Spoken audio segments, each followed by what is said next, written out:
Hello, Anastasia. Hi. Nice. Welcome to WLA Singapore. Thank you for having me. Not very far from Indonesia. How long did it No, no. take for you to come? It's around an hour and a half, so it's not a long journey. Unlike you.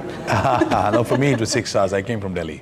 Oh yeah, 6 hours with the time differences. Yeah, time difference. So you came from Jakarta, is that right? Yeah. Oh, Jakarta is only 1.5 hours from here. Yeah, it's very short. It's very near, very near. Okay. So are you from Jakarta itself, or are you from some other country and settled down there? I'm originally born and bred in Indonesia. So I was born in Surabaya, the second biggest city in Indonesia. Okay. It's also a bustling one. So, and after Surabaya, and then I moved to Jakarta. Okay. Part of my life for the university, and then I got a job there, raising a family over in Jakarta as well. Okay, fabulous. And I moved around everywhere. Fabulous. So tell our viewers about your company and your area of expertise. So I work in a law firm, an Indonesian-based law firm. The name is Assegaf Hamzah Partners. So we are a full-service law firm. We're the biggest in Indonesia.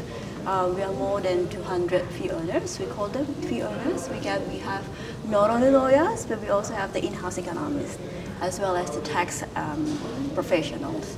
So that's enrich us not only as a law firm who knows only the legal part, but also we know how to do the things exactly from the get-go, from how the business is perspective, and it's really helpful for the clients.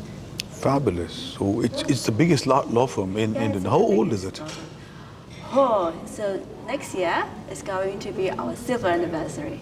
Wow. So you have like this massive program heading to 25th anniversary. So you've been working in this company for how many years?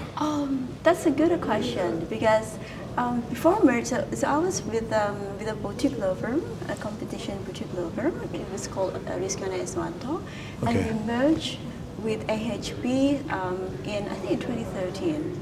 Okay. So in total, from when I was joining Anastasia, it's around 16 plus years now. Okay, so it's a full-service law firm, the largest in Indonesia. That's excellent, and I'm sure great experience for you. What is your area of expertise? And I'm focusing more on the competition antitrust. That's the competition antitrust. We had a session yesterday. Did you attend? Sharma. You're part of the same session, right? Yeah, that's correct. Oh, okay. That is a lot of people saying good things about that session. Oh, thank you. Yeah.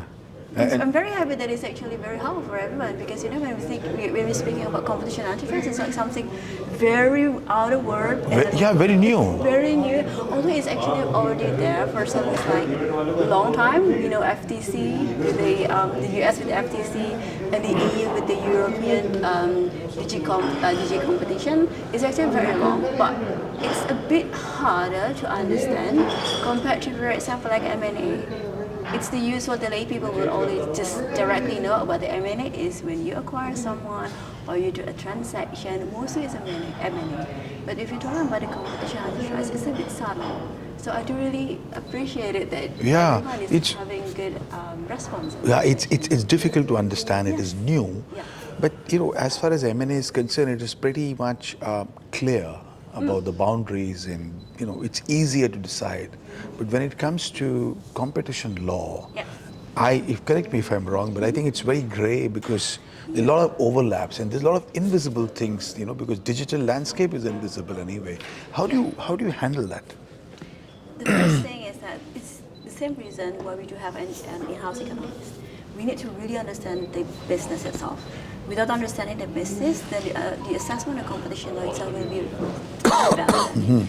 So what we do on the digital side is that what we did is we learn about the businesses. We learn about how the technicality and the challenges, how the business actually perceive on the digital adoption, or the challenges that they have. For example, the digital economy is not only about the capital. Yes, we need capital to do that, but on top of that, we need first the expertise. And the expert is born to the manpower. So I think, not only the manpower, but also the manpower who understands the businesses, and also who understands the consumers, and have access and willing to obtain the necessity of the data, and willing, and this one is the most crucial one. We call it a technology diffusion. So one of I forgot who was the author, but one of the journal he called the term the technology diffusion. So what Excellent. we are now is on the stage of diffusion. And a new technology, whatever it is, it will not be a fruitful one unless it comes to the diffusion stage, whereby all of the people can already be available in using this kind of the new technology as well as the new digital or like the AI thing. As long as we're not there yet, and that technology is not for everyone, it's only for the select people who is very avid in technology and technology savvy. So back to the thing that I mentioned earlier.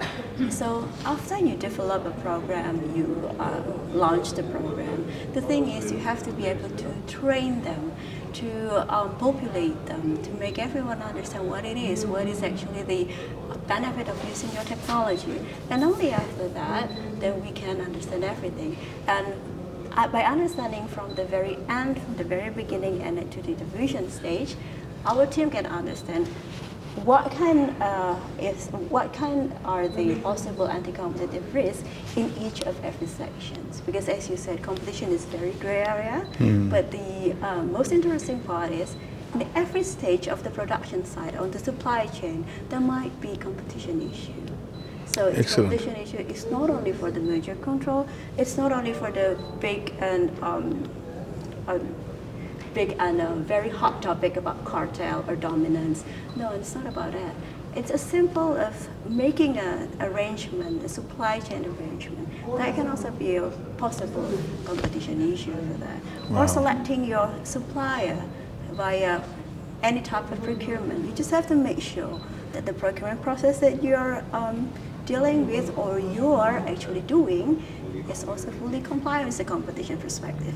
So competition is in everyday basis. So this kind of thing that we, as a team, we not because we understand we are a full service law firm, so we try to co-educate our cross practice. We're not co-educate, just sharing session, but just hey, whenever you do any transaction or when you assisting in dealing an arrangement, an agreement for any type of a commercial agreement with the client, just make sure that a competition aspect needs to be there.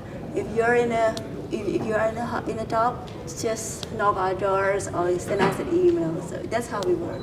And how big is the team there, the company? How many competition lawyers? Competition for our team, we have around 20. 20, wow, 20, it's yeah. amazing. So it's great. And you have that much of business, so. Yes, It must be increasing like anything now as time goes, because as technology changes and yes, businesses evolve, right? Yeah.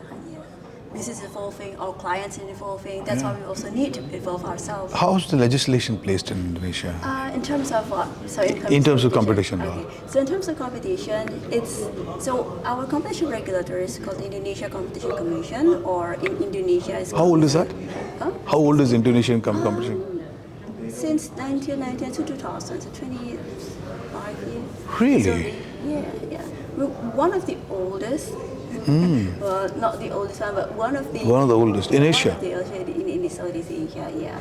And until now, KPPU is very much active, not only in pursuing the investigation of competition cases, but also in encouraging everyone to for doing and submitting the merger control. That's the second one. And the third one, a couple years back, the KPPU launched this competition compliance program, whereby the companies is encouraged to do with the KPPU, start registering their compliance program for the competition with the KPPU. And once you are registered with the set of process with the KPPU, once you're registered and then you get the certification, and the certification is valid for 5 years.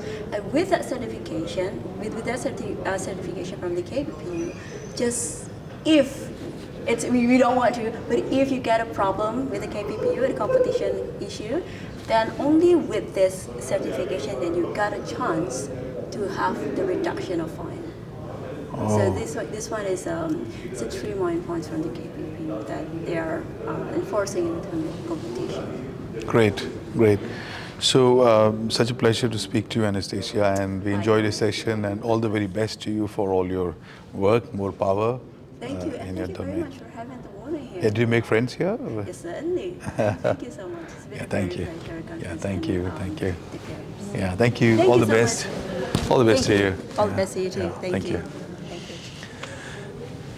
So thank Good. you. So Anastasia, are you a Christian or a? I'm a Catholic. So You're I'm Catholic. very So- sad with Pope.